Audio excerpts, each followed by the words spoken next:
recording, Okay, and then we need to have an opening prayer.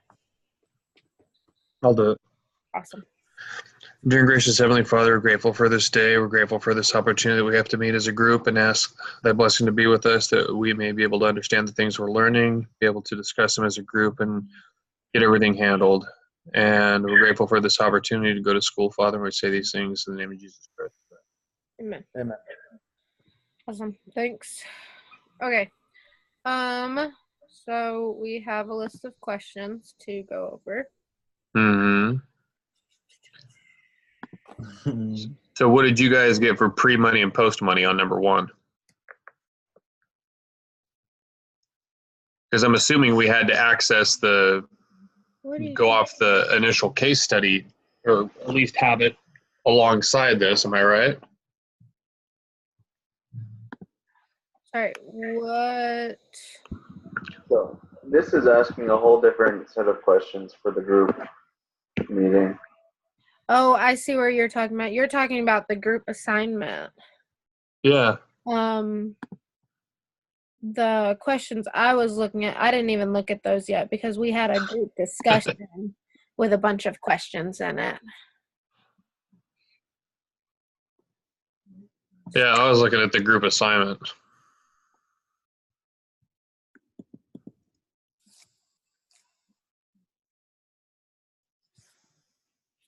Because if we don't access or utilize the original case study, then figuring out what the pre-money and post-money is in number 1 would make no sense. Okay, I still haven't looked at it. I guess I can pull it up now. You still haven't looked at what? Oh, the questions? Like, I'm not on the assignment. I was on the Oh. discussion. Oh. So how do we do this? Are we going with, we do the discussion questions first and then after the fact go to and then do the group assignment and we can email out assignments, or?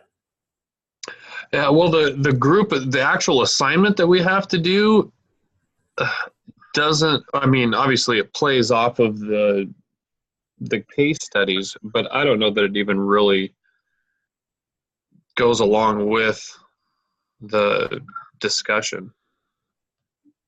All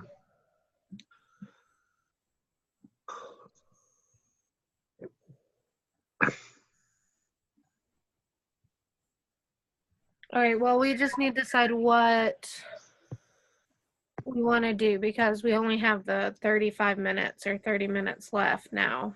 Okay, well, we could go through the group discussion questions and then figure it out after that. Okay.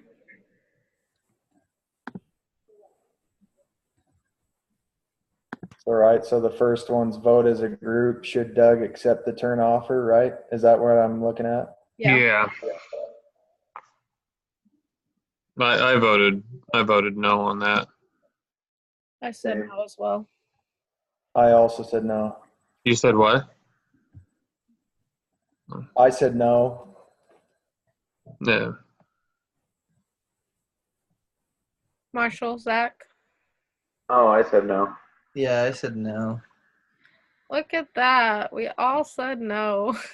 I was kind of torn just because he said like he doesn't like to take risks, so it would be nice to just get out, but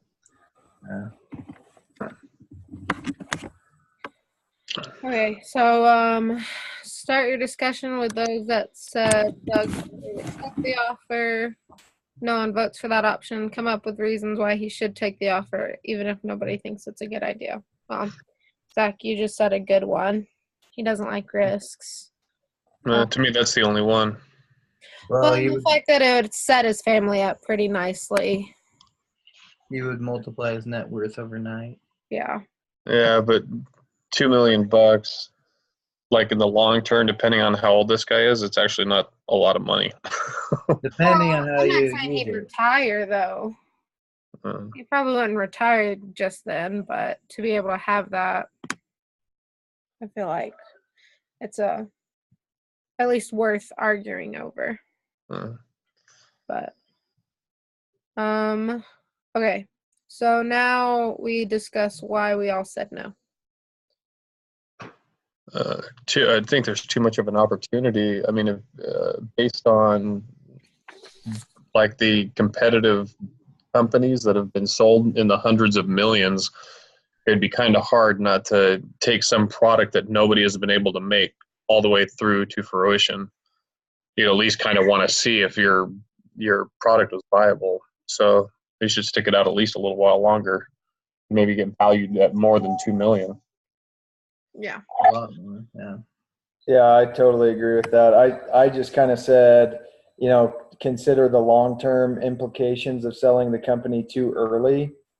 Although it's a little more risky, and even considering the dilution of future rounds of funding, he would still stand to earn a lot more if the company grew, because it's really still in the seed stage. I mean, there's still a lot of growth to happen, and bringing on a good CEO who can help grow the business and gain market awareness could really, it could be a huge game changer. So. Yeah, I agree.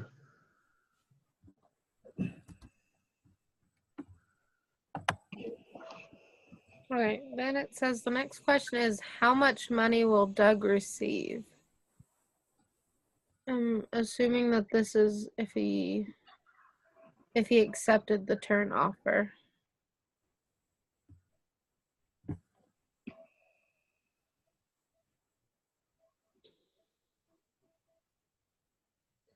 So, according to the first hint, there was a seed round of 300,000, right, and a round of 50,000, right? And so he'd be giving away 7,000 of the 2 million he got in cash, and then he didn't have any preferred stock in his company.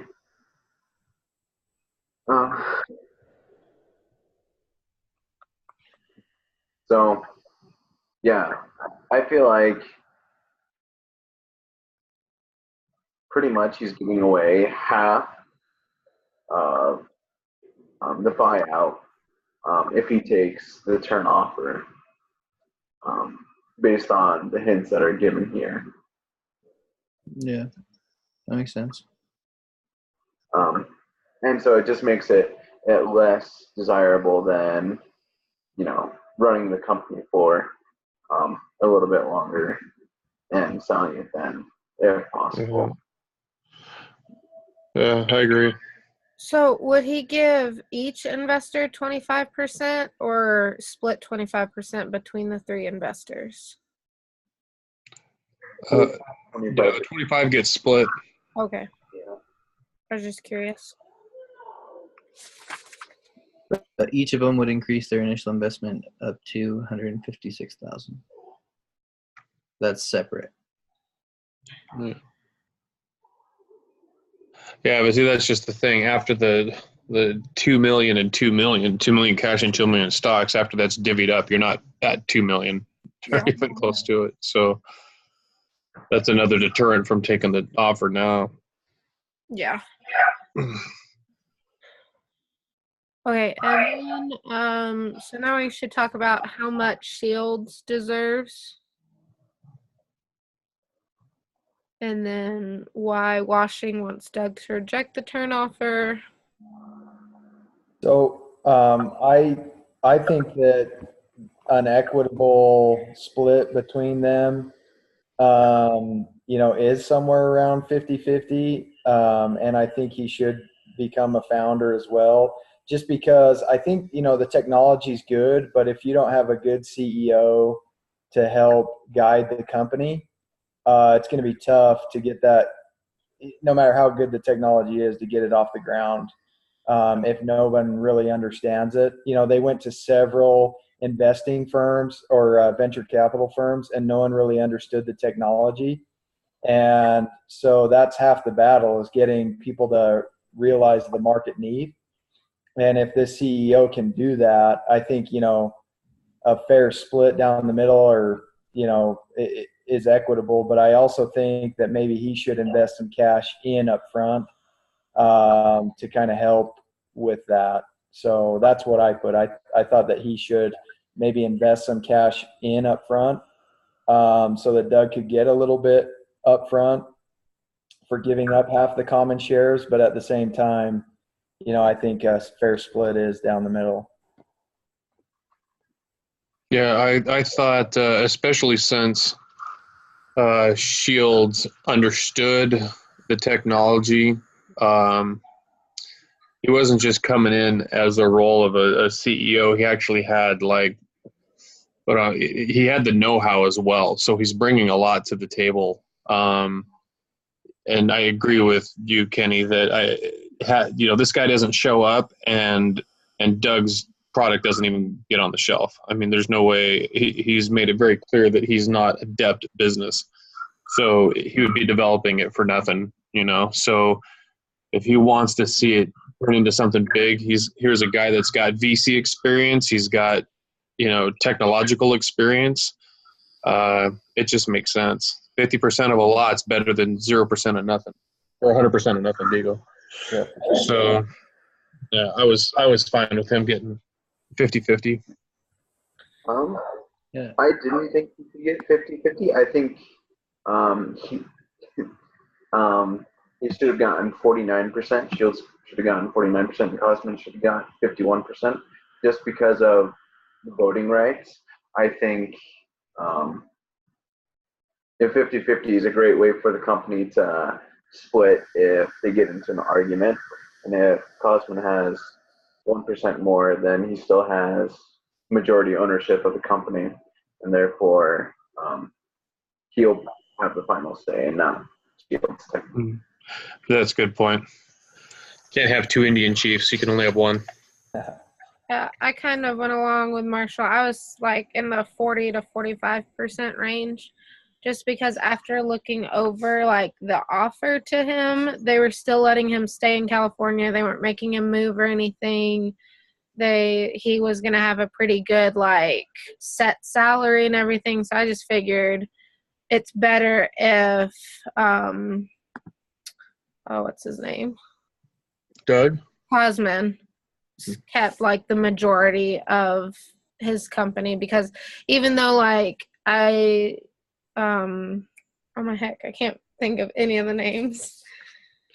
Tom Shields? Yeah, so even though Shields is like, I think he should be considered a founder because he is coming in still like before it's done and everything, and he is helping it get off the ground into the stores or to whoever. Cosman did like start the idea. It was his like baby per se. And so I do think he should have the majority. I just couldn't decide like where. I knew it shouldn't be any lower than 40. But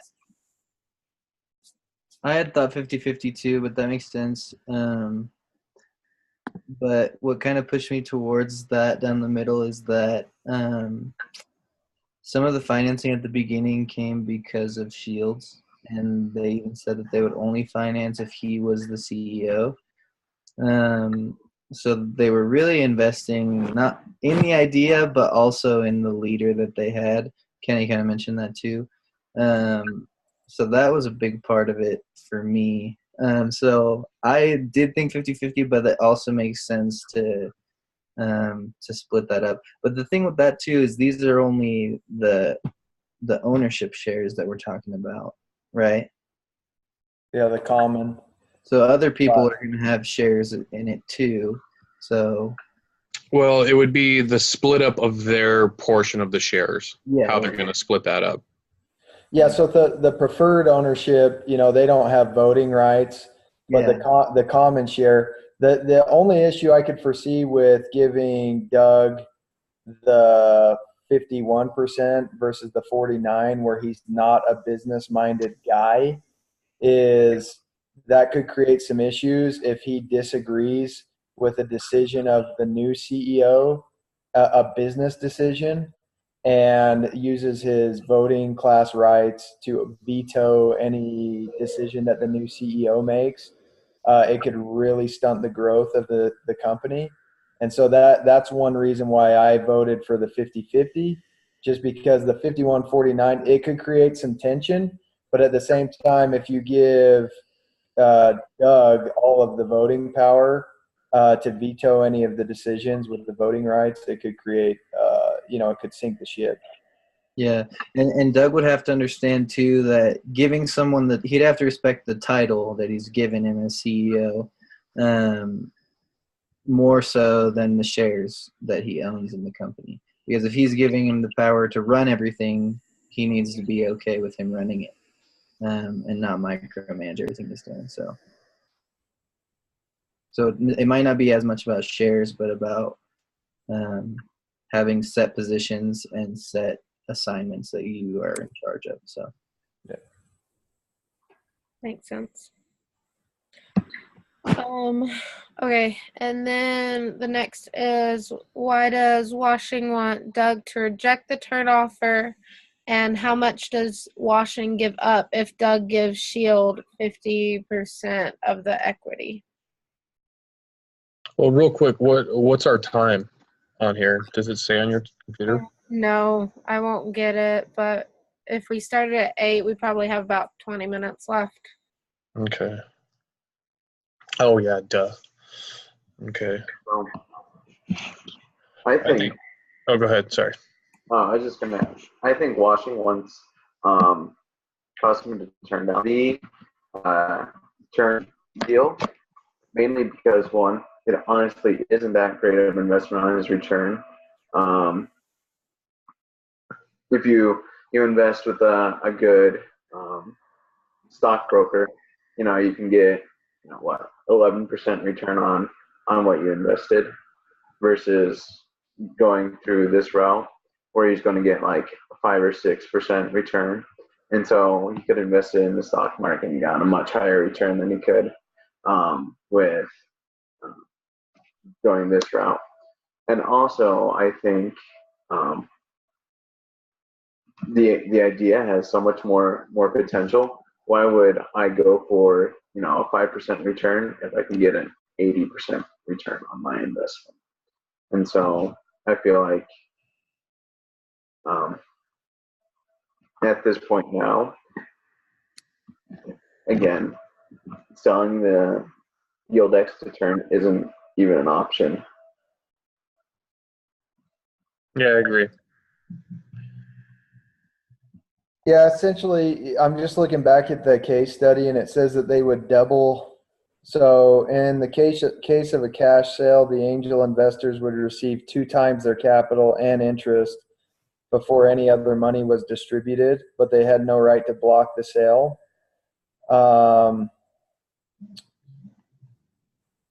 But they could also, so if they did proceed and go to a Series A round, they get a 25% discount to the new share price. So, I mean, yeah, just like you guys just said, I mean, yes, they would double their money, but they also stand to gain so much more in the long-term perspective by being able to convert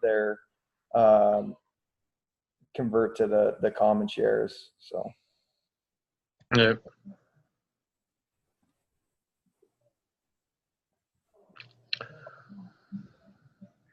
Okay. Can Doug use the turn offer to his advantage if he rejects it?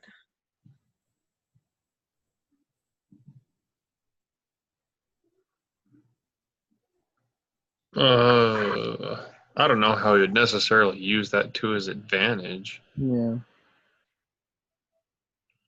It's not like he's got something to hold over another investor's head. Hey, I got this. If he said that to a VC, somebody wants to buy it for 2, they'd be like, whatever, dude. your funeral, go ahead and do that. So I don't know that there would be any advantage of using it. I think, like if someone else was willing to buy out YieldX, he could hold the turn offer as like a price minimum. He's like, oh, they offered me $4 million. What are you gonna offer me? You can do it that way. Another buyer came in. Yeah, if another buyer came in. Yeah. Well, okay. With another buyer, it'd be something else. Because then it's like bidding, but.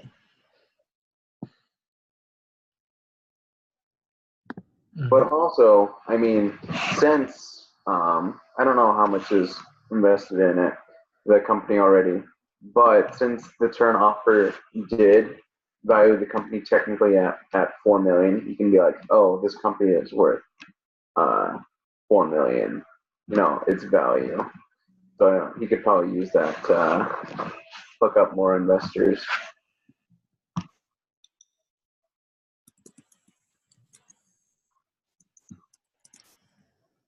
Okay. So did anyone read the B case?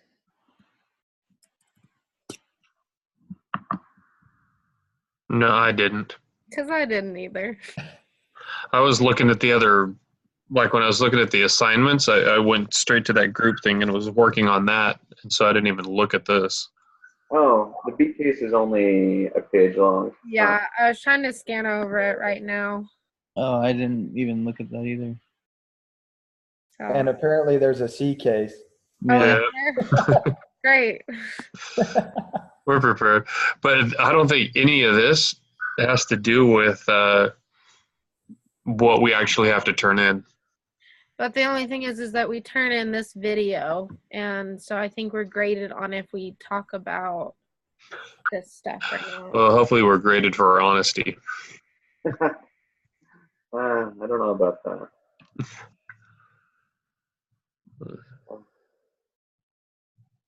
Because what was the should Tom hire Barr? So apparently saying yes is controversial.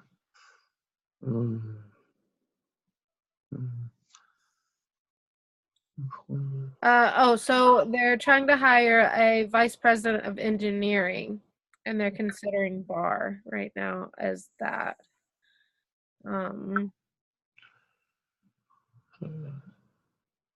So Cosman didn't want to hire Barr. So Barr had been the CTO at his last two companies.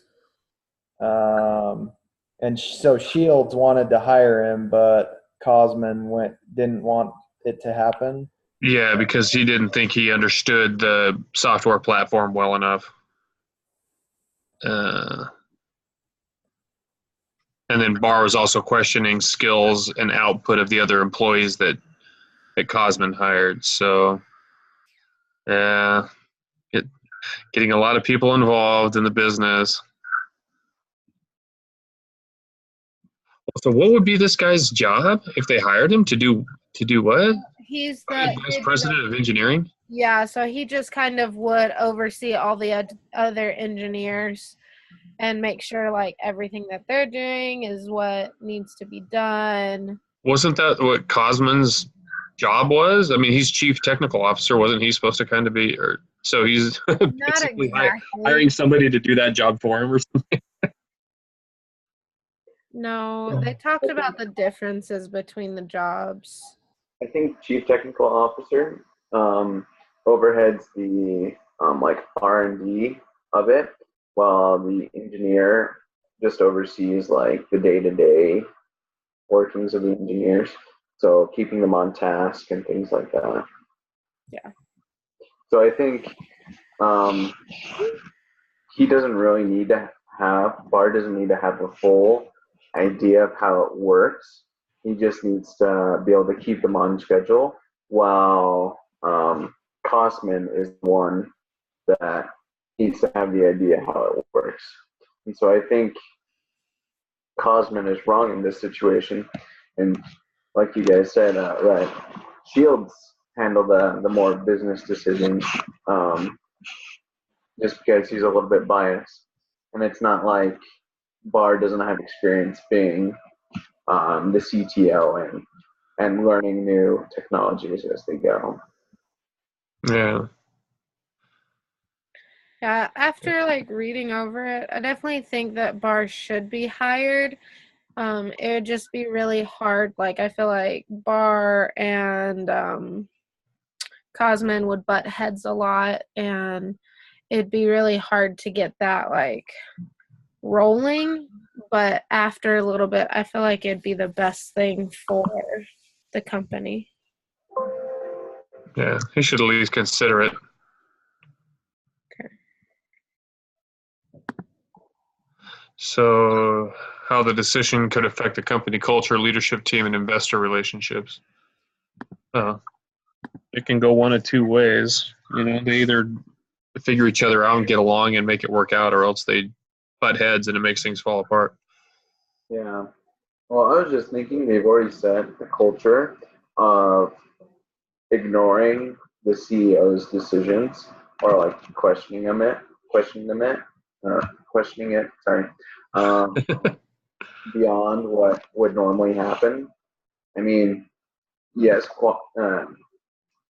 Kosman should question the decision, but ultimately he did choose Shields as the CEO, and so he should let the CEO handle that. Yeah.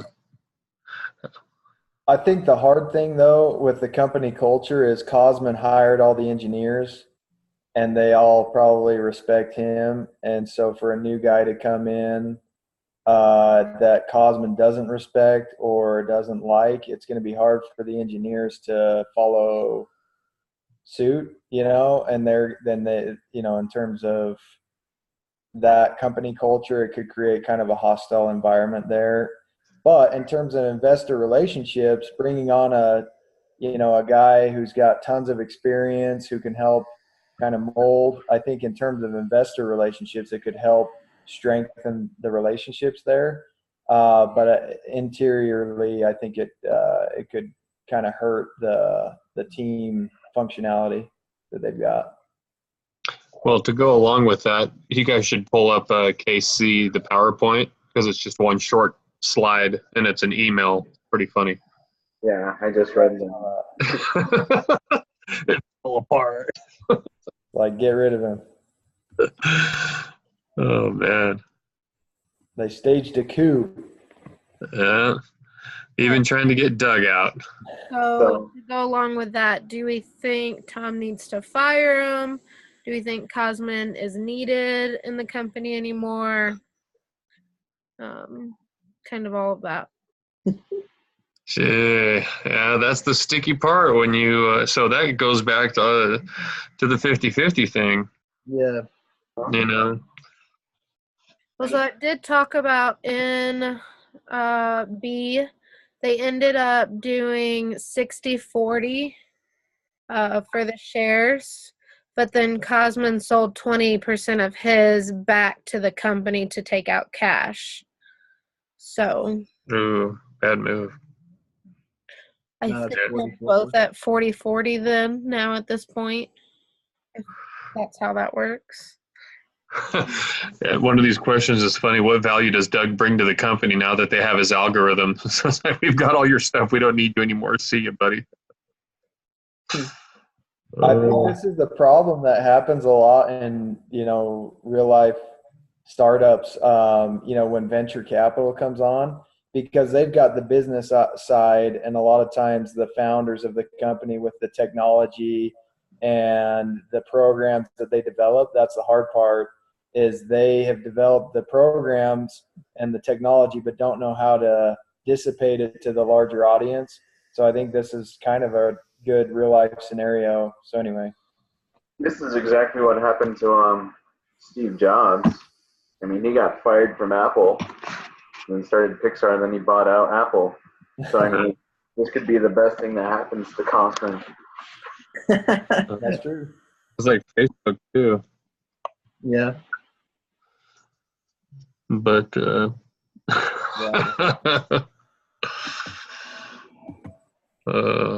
that's funny. Well, we've got 5 minutes. Should we go over what we actually have to turn in?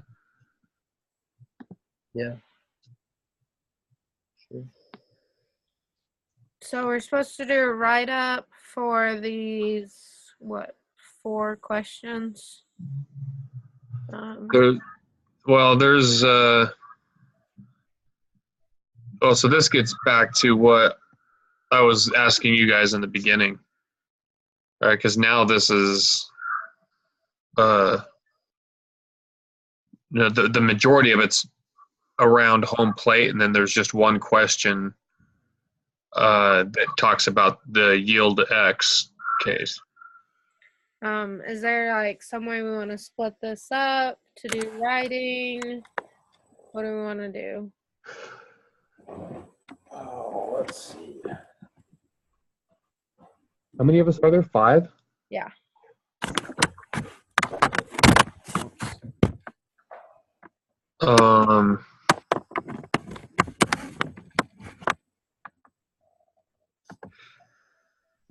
Well, does anybody have any preferences, or have you guys read these questions yet? I'm reading through them now. I personally kind of would like to do number 2 because it could stand on its own. And I am going to be traveling for the next 3 days. So I'm not gonna, I'm going to be in and out of Wi-Fi and not necessarily going to be able talking to people a bunch. And I feel like that's what A through E, you're going to have to be able to kind of discuss with each other. I don't really know. That's the way that I was kind of seeing it. Or at least you have to have the first part done. But I can do my best if someone else wants to. That's fine. Well, we could do 2 people on 2 and 3 people on 1. Does that make sense or no? Yeah. Yeah. I mean, just like On question 2, one person could answer that first one. Well, I don't know. Yeah, that's not Question number 2. I don't know. It can kind of be a long answer, but at the same time, it can be a more shorter answer. I don't know if he's wanting this to be 2,000 words again because it's 2 case studies, or if we can Yeah, it's do. 1,500 to 2,000 between the 2 case studies. Oh, really? Is that what he said? Yeah, so it's 200 words a person.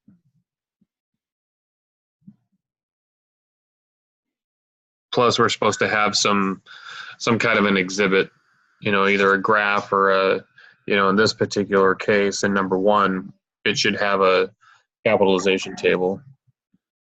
okay.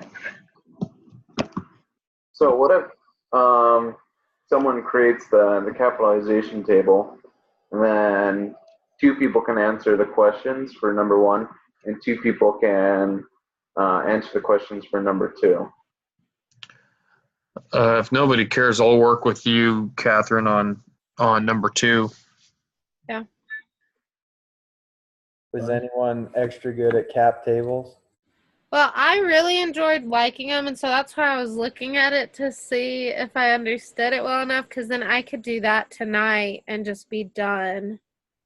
Okay. I mean, I don't know if I got my answers even close to right on the capitalization table, so. I get the cap tables, but I don't I guess we got a minute to decide this, but I got all the right answers, but I didn't actually put it into a table. I just kind of worked through the problem and showed how I got to my answer. Mm-hmm. Doing an actual table. So.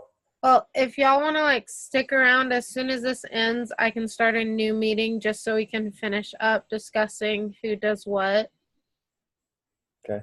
Yeah, we probably should. Okay. Why don't you end this one and just start another one? Okay, I'll do that.